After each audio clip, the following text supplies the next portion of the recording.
Vous êtes déjà là? Je n'ai que 20 minutes pour vous préparer à manger. Ce soir, nous sommes 4 et je vais vous préparer en un minimum de temps un velouté de chou-fleur, du poulet aux épices et une salade de fruits frais. Pour le velouté de chou-fleur, on a eu besoin d'un chou-fleur, d'un cube de bouillon de viande, du lait, de la crème brie d'épices fluide et légère, de la noix de muscade et pour la décoration de l'huile d'argan et de piment d'Espelette. Pour le poulet aux épices à ma façon, on a pris 4 blancs de poulet, un oignon, un bouquet de cives, une demi-courgette, 100 g de pois gourmands, des champignons, un pot de crème épaisse et légère Brie délices, du lait de coco, un mélange de noix de cajou, du piment vert en pâte et pour la déco du coriandre. Pour la salade de fruits avec sa chantilly Brie délices, on a utilisé une pomme verte, des tranches d'ananas, un kiwi et un morceau de mangue. Bien sûr, pour terminer, de la crème chantilly Brie délices et pour la déco, des miettes de spéculoos. On met de l'eau à chauffer dans une grande casserole avec le sel et le cube de bouillon.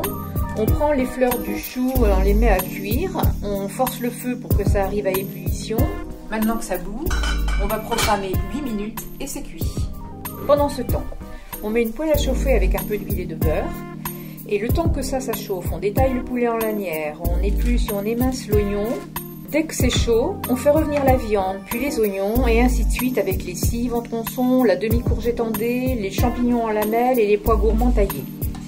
Là maintenant, je vais mettre un couvert pour que ça cuise un peu à l'étouffée et que ça avance. Et pendant ce temps-là, nous allons préparer la salade de fruits. On coupe une pomme verte en dés sans l'éplucher. On prend un kiwi qu'on coupe en petits morceaux aussi, quelques tranches d'ananas et des dés de mangue.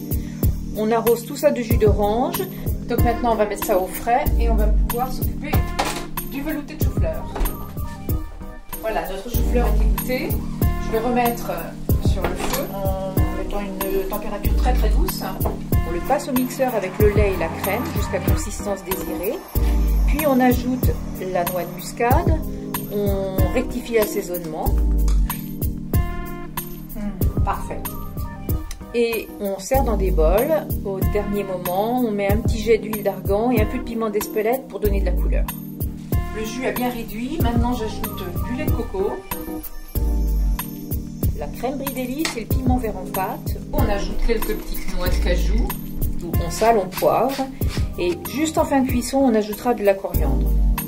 Donc, je mets les fruits dans les coupelles. On met de la crème chantilly Brie délices dessus et on met des petites miettes de spéculoos. Voilà, mon repas est prêt. Et puis, je crois même que je suis en avance.